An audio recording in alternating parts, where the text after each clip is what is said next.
Maxis deal में पूर्व वित्त मंत्री पी चिदम्बरम पर उठे गंभीर सवाल। सीएजी की रिपोर्ट में दावा, मंजूरी देने में नहीं किया एफआईपीबी नियमों का पालन, सीसीए का भी नहीं लिया अप्रूवल।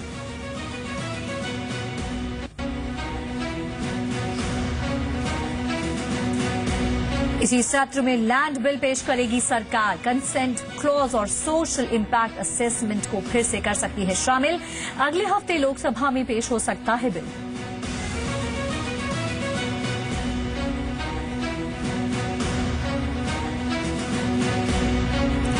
जीएसटी बिल पर बुलाया जा सकता है स्पेशल सेशन। इसी सत्र में बिल पास कराना चाहती है सरकार। हंगामे की वजह से संसद में बिल पास होना मुश्किल।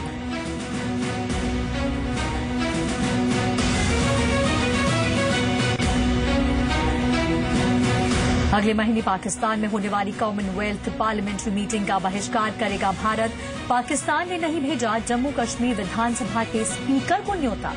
लोकसभा अध्यक्ष सुमित्रा महाजन ने जताई नाराजगी।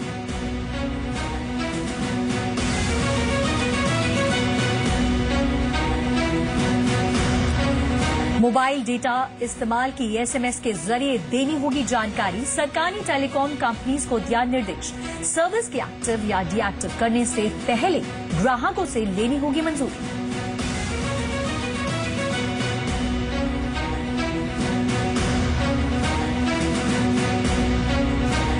जी बिजनेस के मिशन क्लीन मीडिया को मिला डॉक्टर सुभाष चंद्रा का साथ। जी बिजनेस से एक्सक्लूसिव बातचीत में बोले डॉक्टर सुभाष चंद्रा, मीडिया पर भरोसे के लिए साफ छवि के लोग जरूरी, फंडिंग का सोर्स भी पता होना चाहिए। जा रहे हैं काले कारनामे। जी बिजनेस ने उठाया मीडिया की सफाई का बीड़ा। जी बिजनेस का मिशन क्लीन मीडिया, मिशन को मिला देश के दिग्गजों का साथ।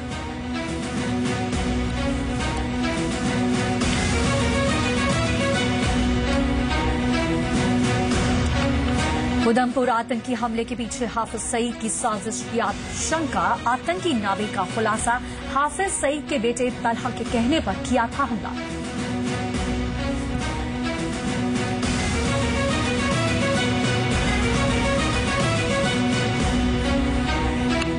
चंडीगढ़ में बड़ी कामयाबी के बाद इन्वेस्टर कैंप कल पहुंचेगा लुधियाना। एक्सपर्ट बताएंगे बाजार में निवेश की रणनीति। आप भी बन सकते हैं इस कैंप का हिस्सा।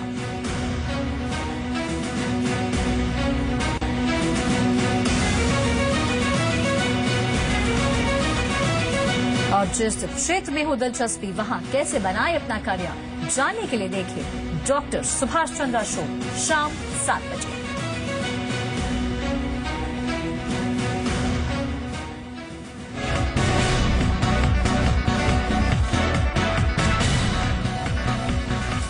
नमस्कार, स्वागत है आपका जी बिजनेस में और आपके साथ मैं हूं प्रज्ञा।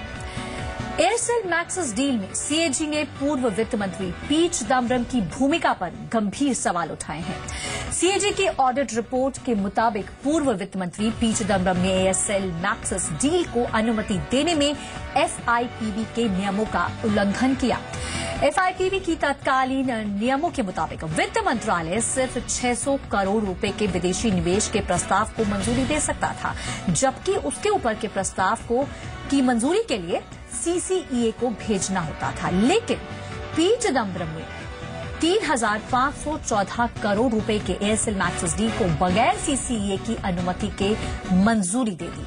अंग्रेजी अखबार डीएनए ने सीएजी रिपोर्ट के हवाले से खबर दी है कि दूरसंचार मंत्रालय ने भी उस नियम का उल्लंघन किया जिसमें किसी टेलीकॉम कंपनी में विदेशी निवेश 74% ही हो सकता था, जबकि मलेशिया की कंपनी मैक्सिस की एयरसेल में हिस्सेदारी 99.3% थी।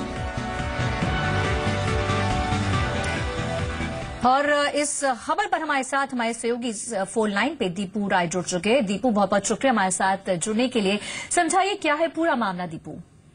देखिए, आपको बता दें कि जो मलेशियन कंपनी है मैक्सिस ग्रुप, वो थ्रू मॉरिशस रूट एक उसकी फॉरेन कंपनी सब्सिडरी है जिसका नाम है global communication service holding limited.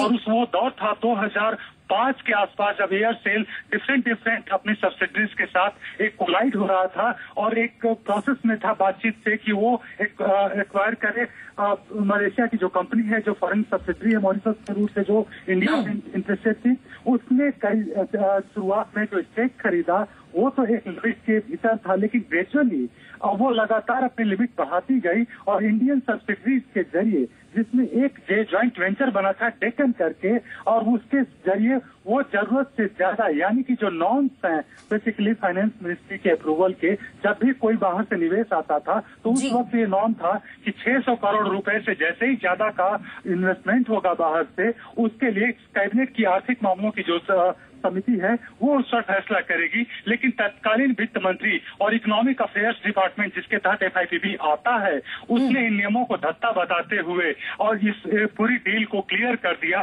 जिसका कि टोटल वैल्यू एज फॉर जो लेटर था उनका 20 मार्च 2006 का, उसमें साफ तौर पर यह कहा गया था जिसकी वैल्यू थी 3514 करोड़ के आसपास, जो कि एयरसेल लिमिटेड में इन्वेस्ट किया गया था और ये मैक्सिस ग्रुप की कंपनी थी, तो सीधे सीधे इस नियमों की अवहेलना थी।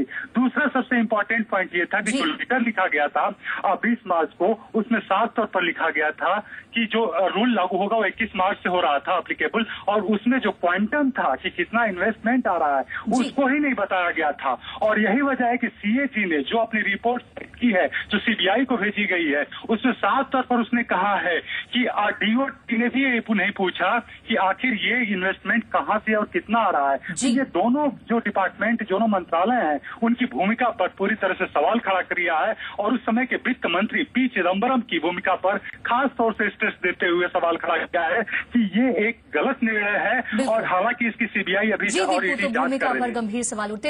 आप हमारे साथ रहिए। इस वक्त हमारे साथ सीनियर लीडर सुब्रमण्यम स्वामी जुड़ रहे हैं। सर, आपका बहुत बहुत स्वागत है जी बिजनेस को समय देने के लिए। सर, क्या कहेंगे, आपकी प्रतिक्रिया इस पर क्या है? P चिदम्बरम की भूमिका पर उस वक्त उनकी भूमिका पर गंभीर सवाल उठ रहे हैं, क्योंकि ऑडिट रिपोर्ट में भी कहा जा रहा है कि FIPB के नियमों का उल्लंघन हुआ। मुझे प्रतिक्रिया, मैं ही केस डाला हूं कोर्ट में, उसके अनुसार ये हुआ है। सुप्रीम कोर्ट में पड़ा हुआ है एयरसेल मैक्सिस केस। इसमें मूल बात यह है कि एयरसेल एक इंडियन कंपनी था जिसका मालिक शिवशंकरन का शेयर ओनरशिप 100% था, और दयानिधि मारन और चिदम्बरम के दबाव में उसको मजबूरन वो अपना शेयर बेचना पड़ा।